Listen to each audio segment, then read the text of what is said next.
Vous savez, il y a cette idée selon laquelle les enfants intelligents, ils sont seuls un peu à l'école. En grandissant, ils sont seuls et en étant adultes HPI, ils sont toujours un peu seuls. Et jusqu'à aujourd'hui, on savait pas trop pourquoi. Enfin, c'était un peu flou cette idée de qu'est-ce qui fait que c'est comme ça en fait. Et puis l'autre jour, je suis tombé sur les travaux du psychiatre américain Alok Kanogia qui explique tout. C'est limpide, c'est passionnant. Toulouloulou, toulouloulou. Et voilà, un petit générique trop stylé. Ce qu'il faut savoir sur les enfants intelligents, c'est qu'ils ont tendance à se construire en une seule dimension. Cette dimension, c'est qu'ils sont intelligents. C'est, si vous voulez, le seul critère de leur personnalité. Il y en a d'autres, ça peut être un enfant turbulent, il est aussi fouteux, il est aussi, je sais pas, je vais aller dans le cliché, il a une petite copine, c'est un dragueur, enfin voilà, des choses comme ça. Il a plusieurs dimensions à sa personnalité. L'enfant intelligent, il n'en a qu'une, il est intelligent. Et cette seule dimension, à l'école, l'intelligence, c'est avoir des bonnes notes sans bosser, c'est réussir sans effort. C'est arriver à passer un contrôle de maths sans avoir à réviser ou en révisant vraiment très très peu. Parce qu'on est intelligent et du coup on y arrive. Et l'intelligence ne se mesure que comme ça quand on est à l'école du moins. Parce que l'intelligence, c'est nos résultats à l'école quand on est en primaire. On ne comprend pas qu'il y a plusieurs dimensions à l'intelligence et tout ça. La première problématique qu'on rencontre avec cette vision monodimensionnelle de l'enfant et qu'il est juste intelligent et que l'intelligence, c'est la réussite sans effort, c'est que par exemple, un prof, il peut venir vous voir et vous dire tiens, Paul, je vois que tu es bon en maths. Si tu veux, il y a tous les CM2 de l'Hérault, j'ai grandi dans l'Hérault, dans le sud de la France, vers Montpellier, il y a une compétition de maths des CM2 de l'Hérault, par exemple. Et là, on va se retrouver en fait en compétition avec d'autres, plus ou moins tous les meilleurs de chaque école, les plus intelligents entre guillemets, mais le niveau il va être plus élevé. Donc là, il va falloir bosser pour y arriver. Et ça, le fait de bosser pour y arriver, ça vient en confrontation avec notre vision de nous, qui étions intelligents et que la seule manière de prouver l'intelligence, c'est de réussir sans effort. Puisque là, on doit bosser pour y arriver, c'est qu'on n'est plus intelligent et qu'on n'a plus cette seule dimension de notre personnalité. Et là, c'est la panique totale. Alors ça, c'est un exemple. J'ai jamais fait de contrôle, de challenge de maths avec tous les CM2 de l'Hérault, mais j'avais des grosses facilités à l'école et je me reconnaissais bien dans cette dimension de la réussite sans effort, et on m'a toujours dit que j'étais un enfant très intelligent et tout ça. Et en arrivant au lycée, c'est là que j'ai perdu ces facilités, qu'il a fallu que je travaille pour avoir des résultats. Et c'était mêlé à d'autres choses, j'étais pas bien dans ma peau et tout, donc j'avais moins de motivation, j'écoutais moins en cours et tout. Un panel de choses qui se sont passées dans ma vie à ce moment-là. Mais en devant travailler pour y arriver, je n'étais plus l'enfant intelligent qui y arrive sans bosser, j'étais un élève lambda maintenant qui doit travailler. Et du coup, si je ne suis plus l'élève intelligent, qu'est-ce que je suis en fait? Parce qu'en grandissant, on va rester dans cette bulle de enfant intelligent et qui réussit sans effort. Et comme on réussit sans effort, on n'est pas habitué à l'apprentissage et à l'échec. On ne se confronte pas aux autres choses comme les autres vont s'y confronter. Par exemple, si, je sais pas, je prends l'exemple d'une amie à moi qui adore peindre, mais au début, elle est au collège et en fait, elle peint mal, mais elle adore ça. Et elle va devoir passer par des tableaux, des peintures moches qui sont techniquement pas bonnes elle va devoir échouer en fait pour s'améliorer, pour apprendre. Nous, comme notre seule définition de qui on est, c'est qu'on réussit sans effort, si dès qu'on peint, on ne fait pas une œuvre d'art, une Mona Lisa, on n'est pas bien et on ne se confronte pas aux mêmes difficultés que les autres parce que au bout d'un moment ça devient dur de réussir sans bosser. On peut y arriver si on a des facilités en primaire, éventuellement au collège, mais au bout d'un moment ça devient dur, sauf quelques très très rares exceptions. Et en fait on n'a jamais appris à bosser. On reste cet enfant puis adolescent unidimensionnel qui est intelligent, et alors que les autres petit à petit ils ajoutent des cordes à leur arc. Ils peuvent être intelligents oui ou non, mais ils peuvent aussi faire de la peinture, donc ils peuvent être artistes si on veut mettre dans une catégorie. Ils peuvent avoir appris à chanter parce qu'ils aimaient ça, mais ça passe par les moments où on fait les fausses notes, ça passe par les galères de solfège, ça passe par tout ça. Ils peuvent s'être spécialisés dans un sport, mais ça veut dire je sais pas, de la boxe, ça veut dire qu'au début on commence pas en étant Mike Tyson. Au début on se prend plein de pêches dans la gueule et c'est une galère. Et nous, vu qu'on a cette idée on doit réussir sans effort, parce que c'est notre seule personnalité qu'on a, notre seule dimension, tout ça on ne fait pas alors que les autres vont le faire. Les autres vont accepter l'échec de se relever et d'avancer. Et tout ça, ça conduit à un isolement social. Comme les autres, ils ont plein de cordes à leur arc, ils font plein de choses, plein d'activités, plein de ce que vous voulez. Nous, on reste dans notre case d'enfants intelligents, enfin d'adolescents intelligents peut-être à ce moment-là. Et petit à petit, on va, comme tout adolescent, vouloir être titillé par les relations sociales, par tout ça, mais on n'est pas armé pour le faire et on va les traiter avec la seule arme qu'on a, qui est notre intelligence.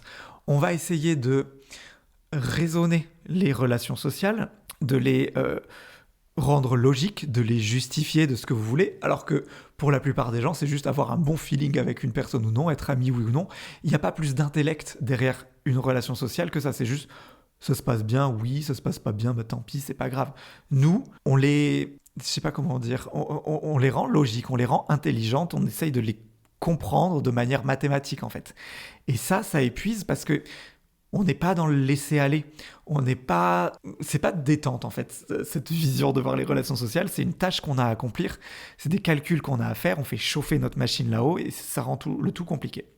Les autres, ils font ça facilement. Ils ont vraiment une sorte un peu d'empathie naturelle pour les relations sociales. Pas nous, pas vous, enfin pas vous, pas moi, pas nous.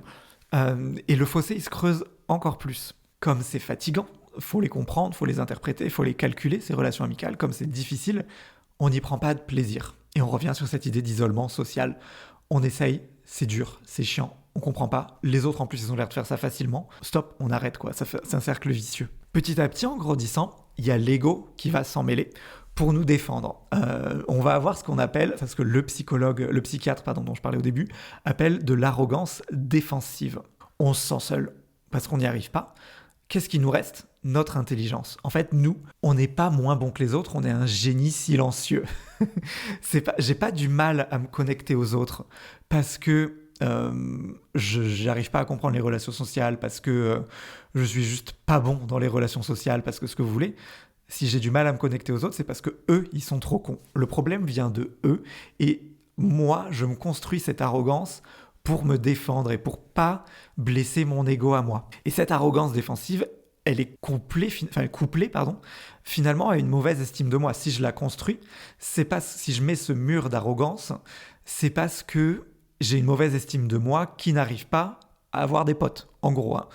Et oui, on est seul, oui, on est triste, mais au moins on est intelligent, plus que les autres, plus que tous ces gueux-là, tous ces cons. Et c'est ça l'arrogance défensive. On utilise en fait notre intelligence pour se défendre et pour faire tampon face à une mauvaise estime de nous qu'on a. Le problème, c'est que l'intelligence, c'est pas du tout un outil pour avoir estime de soi.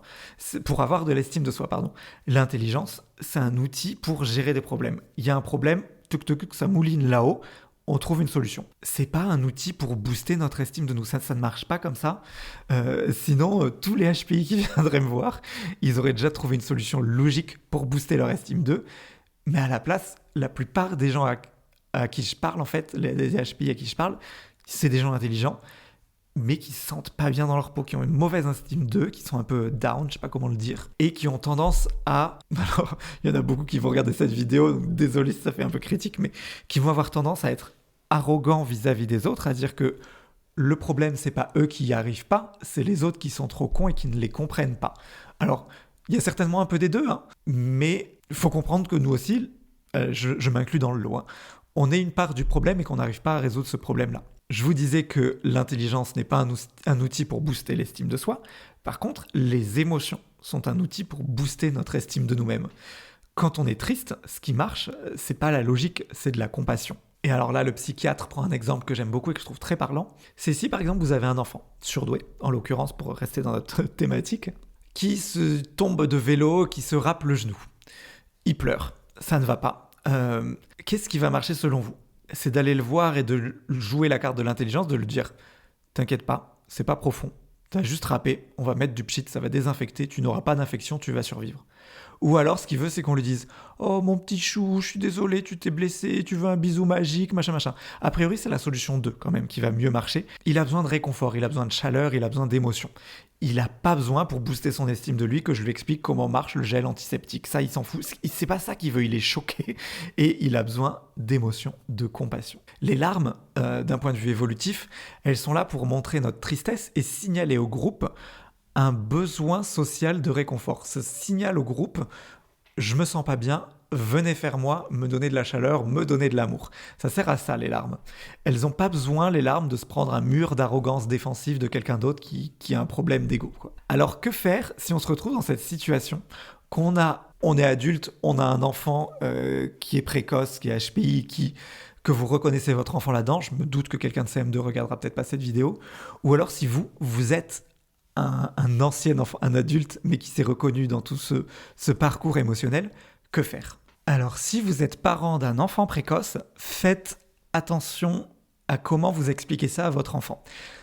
Ne lui dites pas, enfin, dites-lui qu'il est intelligent, et expliquez-lui comment ça marche et tout ça. Mais il ne faut pas que vous ne lui disiez que ça. C'est-à-dire qu'il n'est pas que intelligent, il est plein d'autres choses. Ça, c'est valable pour tout le monde.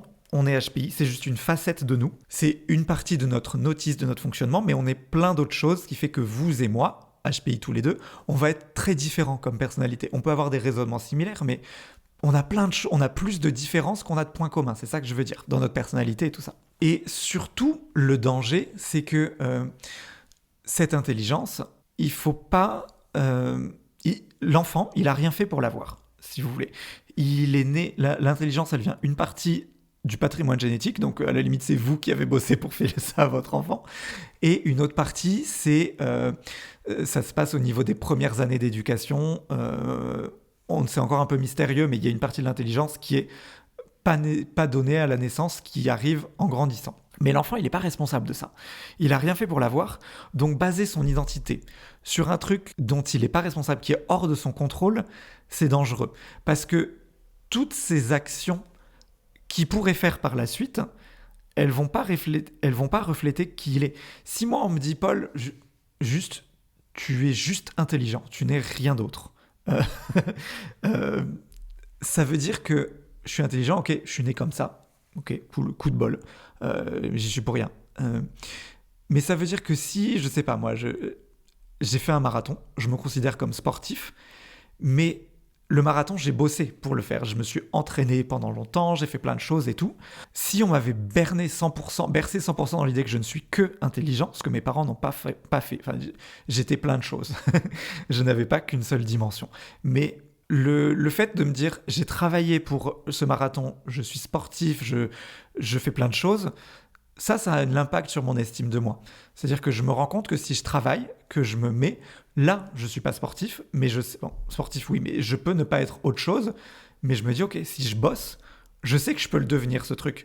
Parce que j'ai intégré cette idée que qui je suis, toutes mes dimensions de ma personnalité, ce n'est pas qu'un truc inné à la naissance, il y a aussi une partie dans laquelle j'ai travaillé. Donc, en gros, votre enfant, faites attention à ce qu'il comprenne que si jamais il fait d'autres choses, ces autres choses aussi qui travaillent pour ça, ça fait partie de qui il est. Il n'est pas juste intelligent, il est plein de choses. Parce que sinon, s'il n'est que intelligent, ça veut dire que s'il essaie à fond qu'il échoue, ça veut dire qu'il est stupide parce qu'il n'est pas assez bon. Ça le privera du droit d'essayer et d'échouer. C'est un raisonnement que je me souviens d'avoir eu de temps en temps. C'était que quand j'avais trop peur de l'échec et que je considérais que si j'étais intelligent, du coup, je réussissais sans effort. Quand j'échouais, je me considérais vraiment comme nul. Et au bout d'un moment, le justificatif que je me donnais et que je donnais aux autres, c'était « Ah, mais en fait, j'ai pas réussi, mais c'est juste parce que je me suis pas mis à fond. » Et petit à petit, on met en place cette stratégie, c'est-à-dire que si on a un nouveau défi, soit on le fait pas, par peur d'échouer, soit on le fait que à 50%, pour pouvoir justifier l'éventualité d'un échec. Et si jamais on réussit en s'étant donné qu'à 50%, ça glorifie le fait qu'on était intelligent et qu'on y arrive sans effort. Ça, c'est très dangereux comme façon de penser. Enfin bref, je m'éparpille un peu. Si vous êtes parent d'un enfant HPI, ne mettez pas toute sa personnalité dans la case HPI, dans la case intelligente. Votre enfant, il est plein d'autres choses.